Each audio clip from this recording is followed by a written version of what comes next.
एक स्टेटमेंट हमारे सामने है जनाब, जिसमें सलमान अली आगा ने कहा कि हम बाबर और फ़खर को ड्रॉप कर देंगे अगर वो हमारे कॉम्बिनेशन में फिट नहीं बैठते, and I will be batting at number 3 which he is doing, but coming back to both of you gentleman, dropping either Babar और Fakhar, and this is the world cup happening.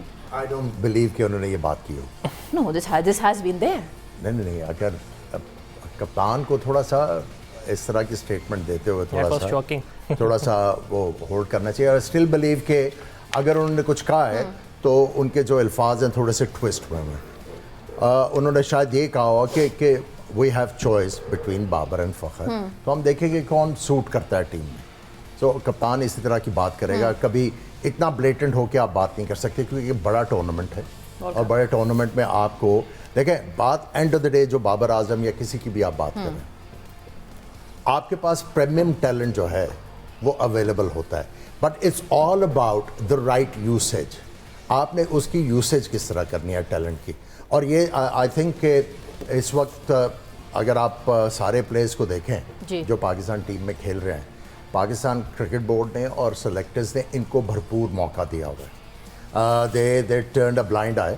इनके काफ़ी ज़्यादा फेलियर्स भी हुए हैं, लेकिन रिगार्डलेस ऑफ दैट इनको इतना मौका मिला सारे प्लेयर्स को. And I think it's about time कि ये अब पाकिस्तान के लिए जो है कोई स्पेशल करके दिखाएं.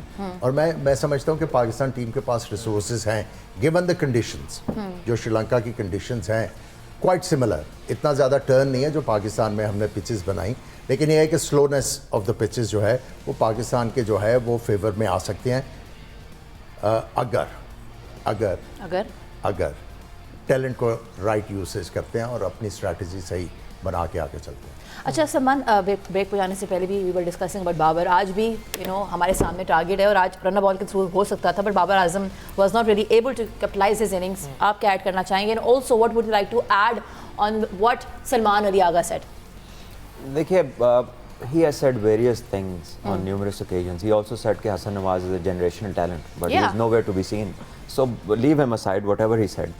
वो हो सकता है उसने किसी और कॉन्टेक्स्ट में बात की हो. उसका मतलब ये भी हो सकता है कि दोनों में से जिसकी फॉर्म अच्छी होगी हम उसके साथ चले जाएंगे. या अपोजिशन में लेट्स से अगर 2-3 लेफ्ट आर्म स्पिनर्स हों या एक लेग स्पिनर हो तो फिर आप लेफ्ट हैंडर को अंदर ले आएंगे मिडल में instead of right hander. It can be anything, but the point is कि आप फॉर्म को प्रेफर करते हैं एक बड़े टूर्नामेंट के अंदर. Regardless of the big name, I think the form should be valued. और करंट फॉर्म जैसे आमिर भाई ने कहा दोनों की कोई इतनी अच्छी नहीं है, तो Babar then should stick to his role.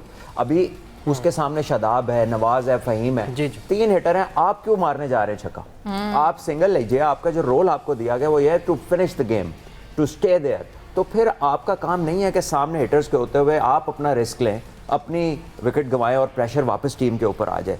So for a man of his experience और हिज क्लास, आई थिंक इतनी अंडरस्टैंडिंग तो आपको होनी चाहिए कि आप इस ओकेजन पे you are there to finish the game, not to show people कि मैंने चिक्का मारना सीखा है. आई थिंक ये चीज़ वहाँ एक चीज़ मैं ऐड उसमें ये कहना चाहूँगा कि देखिए जितना एक्सपीरियंस है under his belt, I think he is the highest scorer बिल्कुल ही है इन T20 क्रिकेट. तो उनका अब इतना एक्सपीरियंस होना चाहिए कि अगर मेरी लिमिटेशन है तो okay this is my limitation, और जो मेरे इर्द गिर्द टैलेंट है मैंने उनके साथ आगे किस तरह गेम को लेके जाना है. कप्तान भी रहे, is the senior most player in the Pakistani side, तो उनको अपने इर्द गिर्द लोगों को खिलाना है अकॉर्डिंग टू द सिचुएशन. इतना ज़्यादा उनको फ्लैम्बायंट होने की ज़रूरत नहीं क्योंकि लिमिटेशंस हैं. और आपको एज एन इंडिविजुअल अपनी जो लिमिटेशंस हैं उनको रिकग्नाइज करना है.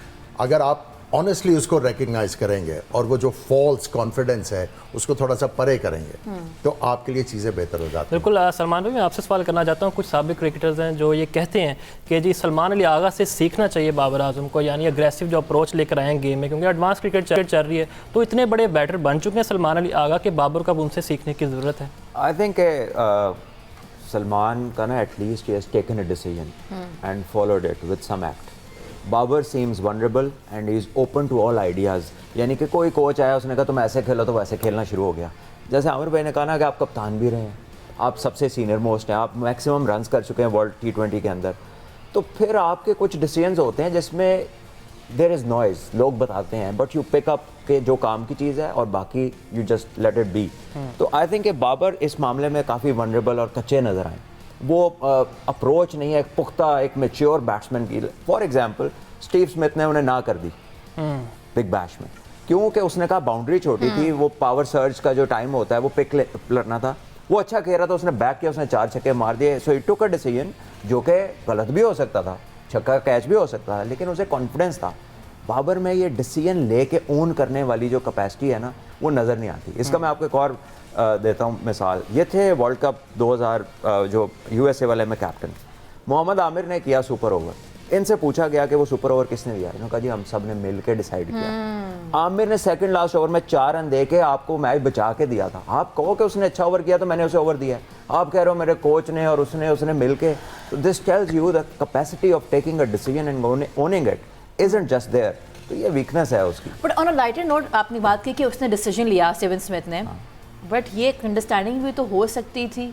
He could have discussed that with Babar Azam because Babar got really pissed off and this was the discussion. और फैंस ने जिस तरह क्रिटिसाइज किया सोशल मीडिया पे जाके, पहले स्टोइनिस के साथ फिर स्मिथ के साथ, तो वो भी बड़ा एक हैरान कुन था जाके। What is your take on this as a former test? Look, Australians have a ruthless cricket culture. They are performance oriented people. They don't care के सामने वाला क्या सोचेगा। ये रख रखाव हमारे इधर है।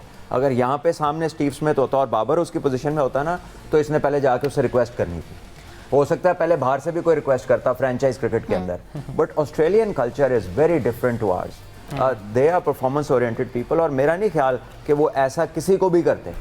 उन्होंने डिसीजन सोचा, उन्होंने लिया है, उन्होंने किया है, और end of the day they have won what they wanted to do, what they have achieved. और इसमें कोई आई थिंक इसमें कोई इतना ज़्यादा जो है वो इल फीलिंग डेवलप होनी नहीं चाहिए, क्योंकि आप जब दोनों बैट्समैन बैट कर रहे हो तो आपकी अंडरस्टैंडिंग होती है। किसी दिन अगर मैं अच्छी बैटिंग कर रहा हूँ तो सलमान नहीं हो रहा, सलमान विल टेल मी कि आप इस बॉलर को जो है वो ज़्यादा फेस करो। मैं अगर थोड़ा सा किसी के खिलाफ स्ट्रगल कर रहा हूँ, मैं सलमान को कहूँगा कि यार इसको ज़रा तुम देखो, मैं दूसरी तरफ से संभालता हूँ। It's all about complementing each other. अगर उसे ये डिसीजन किया है तो उस पर कोई शक नहीं। लेकिन मैं बाबर के बारे में सिर्फ ये, I am not defending him. देखिए, अगर उसको सेलेक्ट कर लिया तो आप ये बात करें कि उसके टैलेंट की यूसेज क्या होगी। ये वर्ल्ड कप से पहले की बातें हैं, इज़ नॉट गुड फ्ला डूइंग ये वो। अब बात करने की ज़रूरत है कि उसका टैलेंट हम और जो एक्सपीरियंस है वो किस तरह यूज़ करें, और यही सारा पॉइंट है। और यही पाकिस्तान मैनेजमेंट का जो है चैलेंज है कि अगर आपने उसको सेलेक्ट किया है तो आपके दिमाग में कुछ ना कुछ तो होगा कि that's how Babar Azam's talent is going to be used. Now show us.